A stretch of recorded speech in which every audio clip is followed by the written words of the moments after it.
De santé avec celle qui veille sur la nôtre. C'est Isabelle Schilling, notre naturopathe en pleine forme, de retour de son été.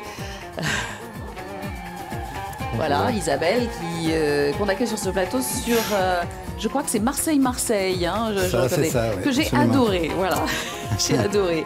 Marseille, une création que vous aviez faite ici à Échirolles, je crois, en résidence. Absolument. On a adoré Marseille. Bonjour Isabelle. Bonjour. On parle du sucre aujourd'hui. Oui, le sucre en lien avec le comportement, parce que vous le savez sûrement, le sucre a vraiment une action sur notre état de santé, sur notre fatigue, sur notre humeur. Donc, d'abord, pour vraiment être précise, je vais faire une distinction entre ce qu'on dit les sucres rapides et les sucres lents. Donc, les sucres lents, ce sont les céréales, le riz, le quinoa, c'est les pâtes demi-complètes, le pain demi-complet, cette gamme-là de sucre qui va être libérée et digérée beaucoup plus lentement. Et après, les sucres dits rapides qu'on trouve, mais partout, malheureusement. Et c'est surtout le pain blanc, le sucre blanc que tout le monde connaît, mais aussi tous les sodas et tout ce qui peut se trouver donc le ketchup. Le ketchup. Je ne devrais pas dire de marque, pardon. La sauce tomate. Voilà, tout ça.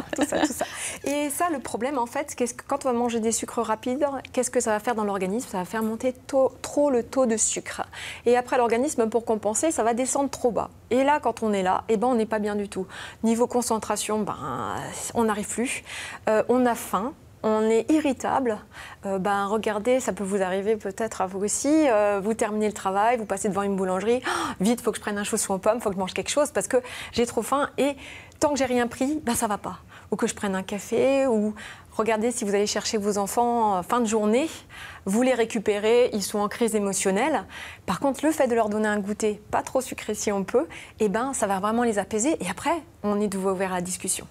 Mais le sucre, attention, ça lance dans un cercle infernal du sucre. Le sucre appelle le sucre. Les études récentes concernant les malades et notamment tout ce qui est cellules cancéreuses. Oui, donc on remarque qu'en donnant du sucre, ça va nourrir des cellules cancéreuses. Donc on va plutôt adapter une alimentation vraiment particulière, spécifique. C'est une alimentation, on va dire, cétogène. Donc on va enlever le sucre et on va mettre beaucoup plus d'acides gras et de protéines. Et c'est ces acides gras qui vont être transformés en fait en sucre dans l'organisme. D'accord, mais ça c'est drastique et c'est quand on est malade. Oui. Isabelle, je vous rassure, Louis, Dominique, Eric n'est pas un ayatollah. Et qu'est-ce que vous nous avez amené? Alors ça, c'est les différents sucres qu'on va voir. Différents sucres, voilà. Donc du sucre roux, alors celui-là, il est très clair. Donc le sucre blanc, attention, c'est de la betterave, donc qui est très filtré, c'est nettoyé, c'est vraiment pas intéressant. Après, vous avez du sucre complet et du sucre rapadura, qui est une marque. Donc ça, c'est de la canne à sucre qui est coupée et on va en extraire le jus qu'on va sécher au soleil. Et ça, c'est riche en minéraux. Donc moi, j'ai jamais essayé, mais normalement, si on se brosse pas les dents le soir, il n'y a pas de problème, on ne devrait pas avoir de carie. Ah bon? C'est riche en minéraux, voilà. Et donc, c'est pas cariogène, normalement. Bon. Et là, très à la mode, le plus foncé, c'est le sucre de coco. Et donc, celui-là, il est intéressant. Pourquoi? Parce qu'il a un index glycémique bas. Donc, il peut être aussi bien pour des personnes qui ont des soucis de diabète. Mais pareil, ces sucres sont bien, mais on ne va pas en abuser. Ah oui, il faut être sage et raisonnable. Voilà. Vous connaissiez, Eric, le sucre de coco ou le rapadura? Oui, parce que je l'ai découvert à Bali. Ah. Et on est reparti avec notre guide qui nous a proposé d'acheter ces sucres, même en galets entiers, puisqu'ils le font, ils vont l'extraire, ils le font fondre. Et c'est un sucre extraordinaire. Extraordinaire. Alors ça, c'est le rapadura que je vais tendre à Louis, si vous voulez goûter. Le rapadura. Et c'est vrai qu'il en existe plein. Donc ça, après, vous trouvez facilement en magasin bio, en vrac, dans les rayons. Ça se trouve facilement. Et puis, vous nous avez concocté un petit dessert. Et le miel. Et le miel, bien sûr.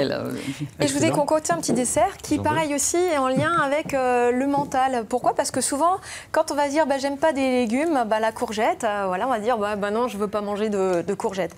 Par contre, vous allez voir que dans un gâteau au chocolat, en général, ça passe bien. Et là, vous n'allez pas trouver du tout le goût de courgette, ni voir de courgette. Alors là, j'ai fait des gâteaux. Ça, c'est avec du gluten et ça, c'est sans gluten. Alors, je vais vous faire passer. On va faire le service. Eric, vous voulez goûter, bien sûr. Je vais vous faire goûter. Oui, je vais couper ici. Alors, je ne sais plus où est le sans gluten. C'est celui qui est plus foncé. Le sans gluten, c'est celui qui est plus foncé. Oui. Et l'autre, il est un peu plus levé. Donc, Louis, vous allez goûter. Alors, vous avez le droit de croquer dans la courgette, mais donc sans gluten, avec gluten, mais avec courgette. Je vais vous servir. pour voilà. D'accord, mais il y a la courgette déjà dans le gâteau? Il y a la courgette dans le gâteau. Ah, d'accord. Bien sûr, bien sûr. C'est assez impressionnant parce que la courgette, elle va remplacer le beurre. Donc là, il n'y a pas de beurre dedans. Et vous voyez, au niveau texture, on ne le voit pas. On voit vraiment pas. Un petit bout. Voilà. Ça, c'est sans gluten. Vraiment, au niveau, on ne voit vraiment pas qu'il y a la courgette. Courgette, chocolat, des œufs, un peu de farine, voilà, un petit peu de sucre. Là, j'ai pris du sucre rapadura qu'on peut facilement utiliser en fait dans la cuisine. C'est génial. Alors, Dominique, qu'est-ce que vous en pensez? C'est super bon. Hein ça se laisse bien manger. Tout à fait. Et moi, c'est surtout génial pour les enfants. Ça marche très bien. Quand ils veulent pas manger les épinards, les courgettes.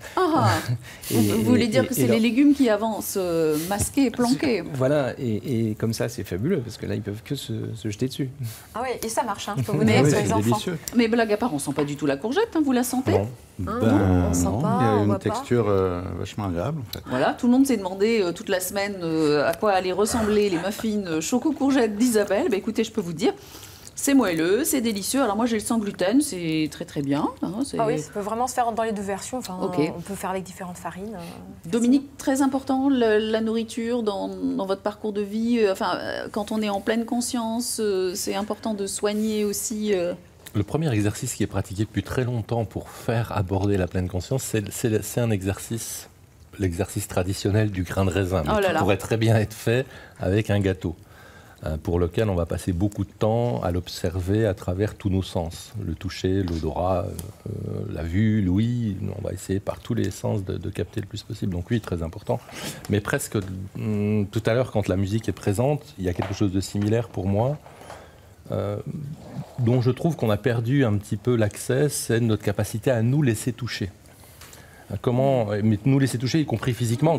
Avant l'émission, j'ai voulu faire une photo dans le studio avec mon invité. Au moment où je l'ai pris par l'épaule, je me suis dit, tiens, mais est-ce que j'ai le droit? Il y a quelque chose en moi qui a dit, est-ce que j'ai le droit? Donc se laisser toucher, c'est pas simple dans notre culture, mais se laisser toucher parce qu'on est en train de manger, c'est pas simple non plus. Quand on mange journalièrement sur du travail, on avale et on ingurgite puisqu'on se laisse toucher par la nourriture. Se laisser toucher par de la musique, c'est pas très habituel. Donc il y a vraiment tout cet enjeu-là. Faut accepter d'ouvrir une petite porte. C'est ça. Isabelle,